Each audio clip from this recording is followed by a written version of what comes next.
Who is freer, a child or a slave? Find out in today's study as we continue going verse by verse through the book of Galatians.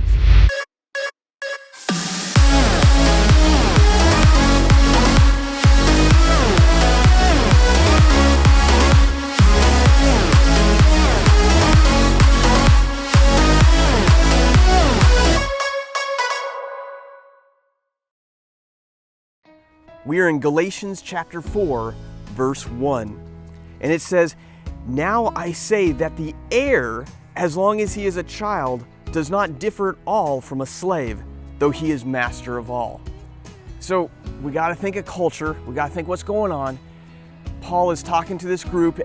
Now, a child who is going to be the inheritor of the whole fortune, actually in their culture, a slave was in higher position until the child was grown up enough that the parent would give them that authority. And it's the same thing in today's culture. You know, if your parents were to die and they were to give you an inheritance and you were under 18, you couldn't actually take that inheritance on.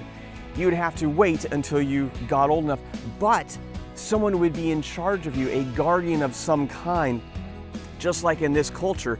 But he's going to get to an important point of what that guardian actually is doing.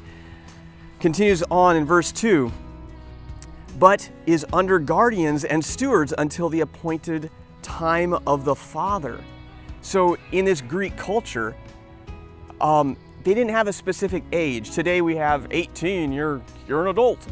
In the culture, the father would choose when the child was old enough to be considered an adult.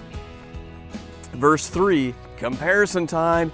"Even so, when we were children, we were in bondage under the elements of the world." So Paul has made a big case already about being under the law, right? The Mosaic law, the 10 Commandments. But now he's going outside of that. He's talking to the non-Jews. And the whole idea that whether you're Jew or Greek, Gentile, free, it doesn't matter. You're under this idea of the elements of the world. Some people call it the ABCs of the world, the cause and effect. Some cultures even call it karma. And it's this idea that you do good things and good things will happen to you. You do bad things and bad things will happen to you. You know, very simple. You speed your car right past a police officer. Well, it's probably going to be some bad things happening to you. But if you are doing some kind of kind act to someone, probably some good things are going to happen to you. But here's the thing. Even though we so desperately want to, we cannot come to God with this cause and effect idea. Because it doesn't matter what good or what bad I do, it's not going to change what God thinks of me. It's not going to change how I relate to God. Because one sin, lying one time in your life, thinking one mean thought, coveting what someone else has once in your life, breaks your whole communion, your whole relationship with God. Forevermore, it's completely separate. So if you and I have sinned once, it's over.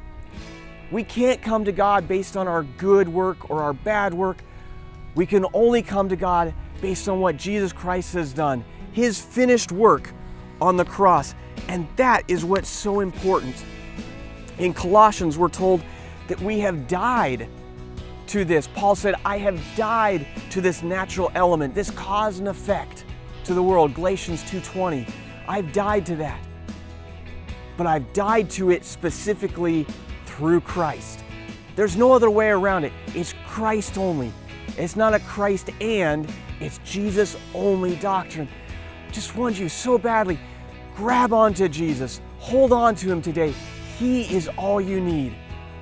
It's not about doing good or doing bad. It's about what Jesus has done on the cross, what He has already finished. Trust Him. I sure love you guys.